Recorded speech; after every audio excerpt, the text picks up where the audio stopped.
allez bien. Je suis très contente de vous retrouver pour le deuxième DIY sur les sets de table de chez Action.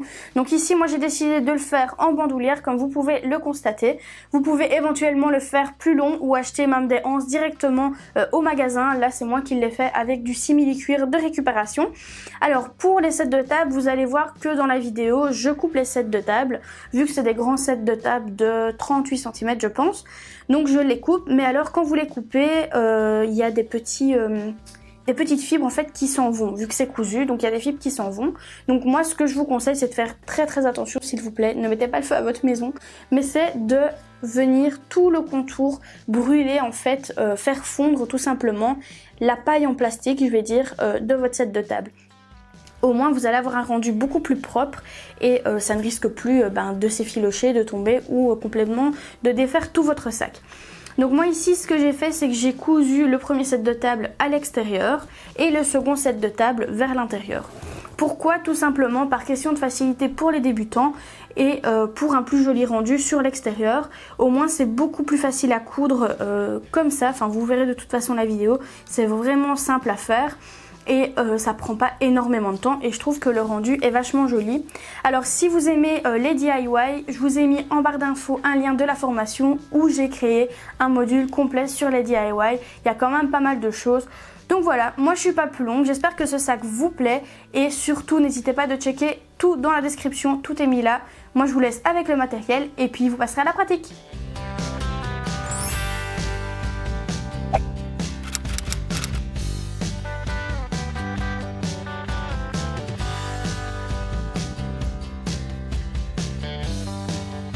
Tout d'abord, on mesure la circonférence de notre assiette ou bien tout simplement de notre rond qui nous servira à découper notre sac.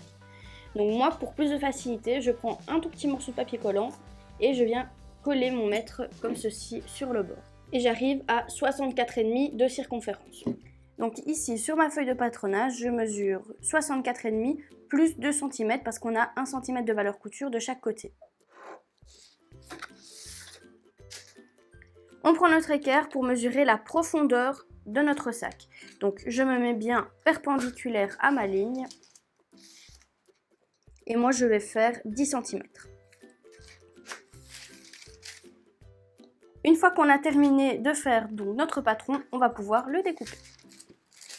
Ici on va couper donc en tissu simple notre patron et bien évidemment on le met aussi en droit fil. Donc moi le droit fil ici, j'ai décidé qu'il devait se mettre donc sur le bord, bien parallèle à ma lisière.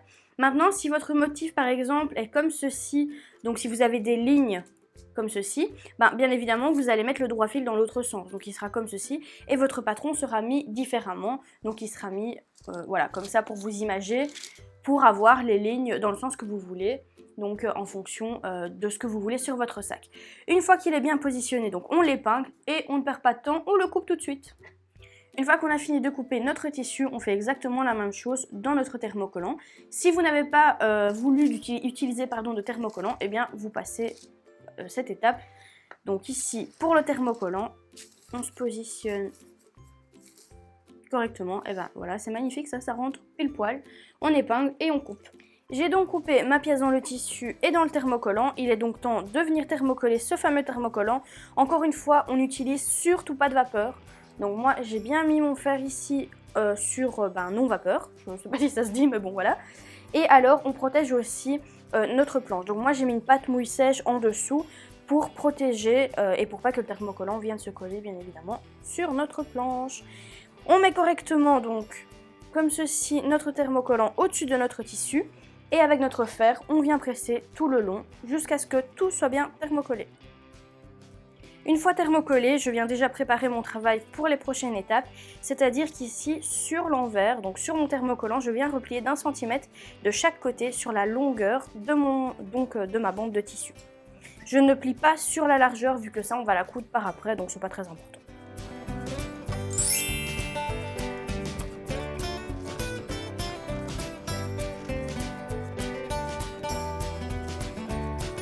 J'ai J'ai donc fini de replier mes bords, je vais maintenant tracer la ligne pour placer mon fermoir. Donc pour placer le fermoir ici, on va vraiment le faire que sur surpiqûre. Donc on n'a pas vraiment besoin d'un pied spécial, on va faire ça avec le pied normal. Mais tout d'abord, il faut tracer son emplacement. Donc moi je le veux vraiment en plein milieu donc, de ma bande. Donc tout simplement, je divise mes 64,5 en deux, ce qui me donne 32,25. Donc je le mets ici à 32, bon vous ne serez pas précis à 25, mais vous mettez 32,2. Vous vous mettez entre les deux, ce sera suffisant. On fait notre petite ligne. Donc moi ici c'est un crayon craie que vous pouvez trouver un peu partout en mercerie. Ensuite, mon fermoir mesure 24. Donc je vais recouvrir d'1 cm de chaque côté. Donc je retire 2 cm ce qui me donne 22. Ça va aller les calculs. Donc 22 divisé par 2, ça me fait 11. Donc je reporte 11 de chaque côté de mon point. Je vérifie si je suis bien au milieu. Ouais, bon, c'est pratiquement ça. Voilà, c'est pratiquement bon. Donc, une fois que j'ai fait ceci, je vais venir donc couper sur ma ligne et venir ici donc faire 3 mm comme ceci, faire comme une petite pointe pour venir couper et pouvoir retourner ma valeur couture. Mais vous inquiétez pas, suivez mes étapes et ça va aller. Hop, voilà. Donc, découpe vite, grand ciseau ou alors petite paire de ciseaux, tout ce que vous avez sous la main pour couper et faire votre première entaille. Arrivé au bout, j'ai donc mes deux petites entailles et je viens couper à 2 mm.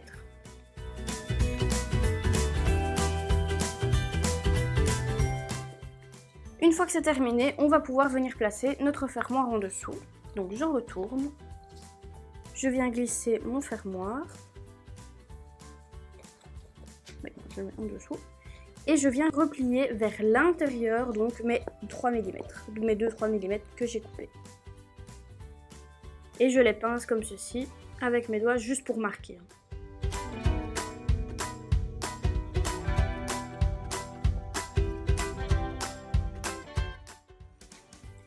On vient glisser notre fermoir, tout en mettant correctement donc ce qu'on vient de plier, positionné à ras des dents. Et vous venez mettre quelques petites épingles. Et on fait ça de chaque côté donc de notre fermoir.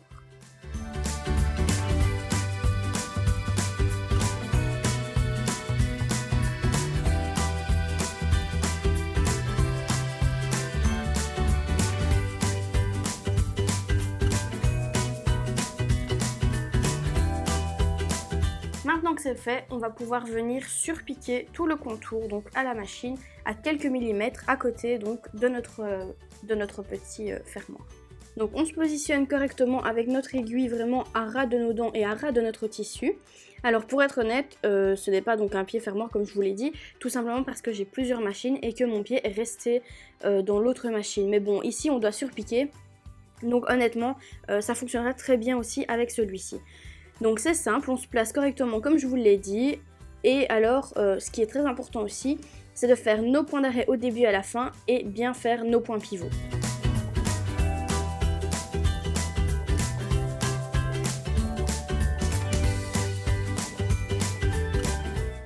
Ici, je laisse enfoncer donc mon aiguille, pas trop profonde quand même. Je viens soulever donc hop, mon petit pied et je bouge tout simplement mon curseur pour pouvoir continuer à coudre sans être embêté. Et on continue tout simplement. J'arrive ici à mon point pivot. Donc le point pivot, comme je le dis toujours, on laisse bien notre aiguille plantée, on lève notre pied presseur et on fait un quart de tour. Et on recommence à coudre.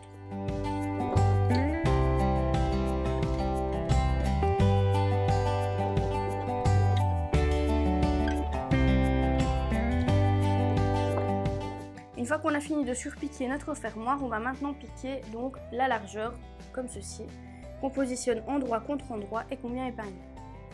Une fois qu'on a fini de l'épingler, on vient le piquer donc à 1 cm de valeur couture. On n'oublie pas aussi le point d'arrêt au début et à la fin.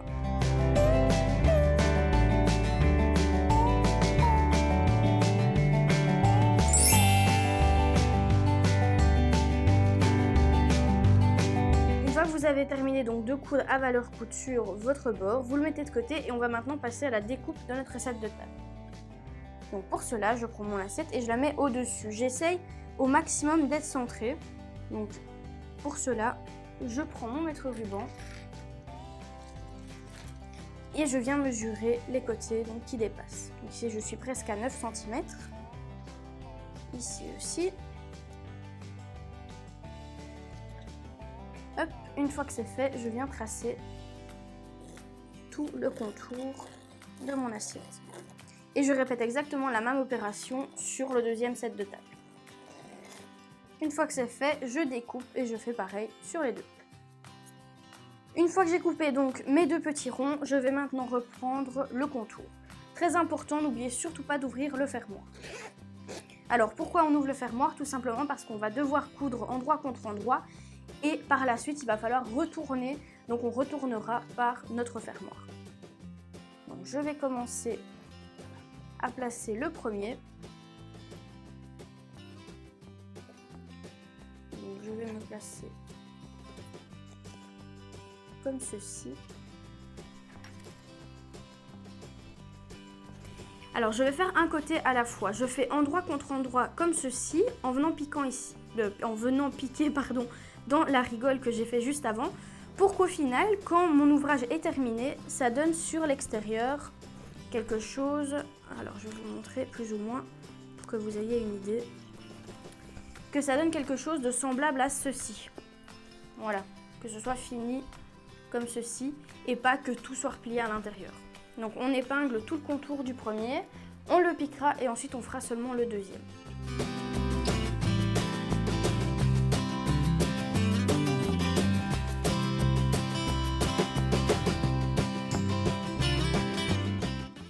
Avec ce bord-ci, vous pouvez soit le laisser en couture couchée, ou alors vous pouvez l'ouvrir, donc faire une couture ouverte. Donc ça c'est vous qui voyez. Moi je vais le laisser en couture couchée, honnêtement ça n'a pas vraiment trop d'importance et c'est pas du tout gênant. Donc une fois que vous avez fini d'épingler, donc comme vous avez fait juste avant, vous allez retourner votre travail et avoir l'endroit donc du set de table et du tissu face à vous. Donc pour commencer, vous devez vous placer donc correctement à 5 mm du bord du set de table et coudre tout le contour donc du set de table. N'oubliez pas de faire le point d'arrêt au début et à la fin, c'est très important.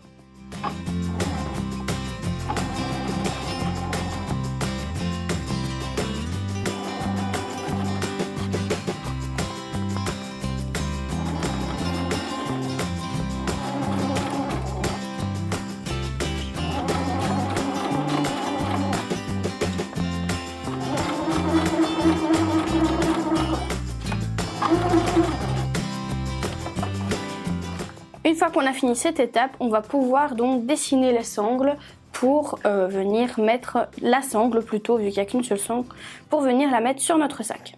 Vous tracez une bande dans votre simili-cuir, donc comme elle vous convient, que ce soit la longueur ou la largeur. Moi j'ai fait une de 80 cm de long sur 3 cm de large. Une fois que c'est fait, vous pouvez la découper. Donc voilà, on a terminé de couper notre petite bande pour notre sac.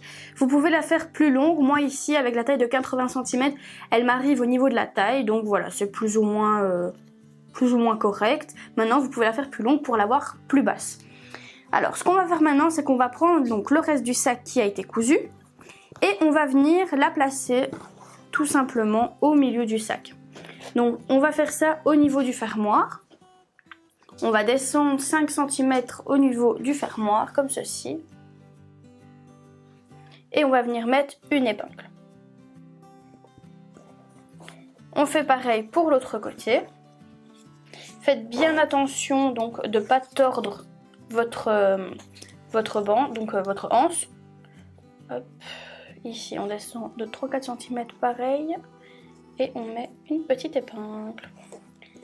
Maintenant que c'est fait, on va venir coudre ici un petit rectangle pour venir fixer tout simplement notre anse. Pour commencer, vous devez vous placer à 0,75 du bord arrière donc de la anse et vous mettre à valeur pied presseur ici au niveau donc du côté de la anse. Une fois que c'est fait, on va coudre sur 2 cm et puis on fera un point pivot pour faire notre rectangle. N'oubliez pas aussi le point d'arrêt au début et à la fin, c'est très important. Donc point pivot, je rentre mon aiguille, je soulève mon pied presseur. D'ailleurs le pied presseur je ne l'ai pas changé car nous avons un tissu en dessous donc ça avance très bien. Il n'y a pas besoin de mettre un pied exprès pour le simili-cuir. Mais si vous n'en avez pas, ce que vous pouvez faire c'est venir mettre du papier collant en dessous de votre pied presseur normal, ça fonctionnera très bien.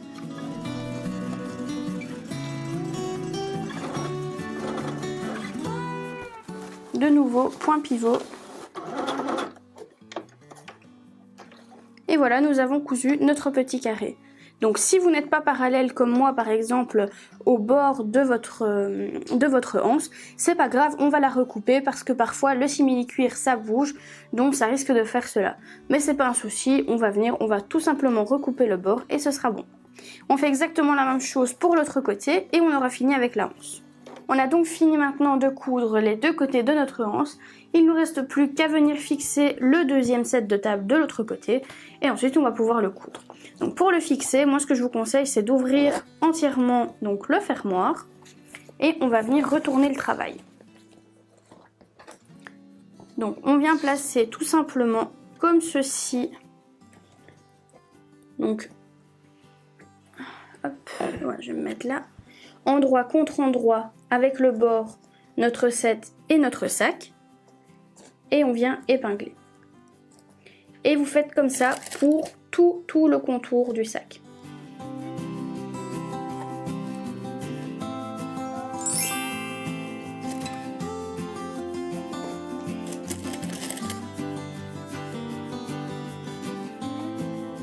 Donc une fois que vous avez fini d'épingler, venez vous placer donc à ras du pied presseur pour pouvoir piquer à valeur pied presseur tout le contour du rond. Vous faites votre point d'arrêt au début et à la fin et puis c'est parti.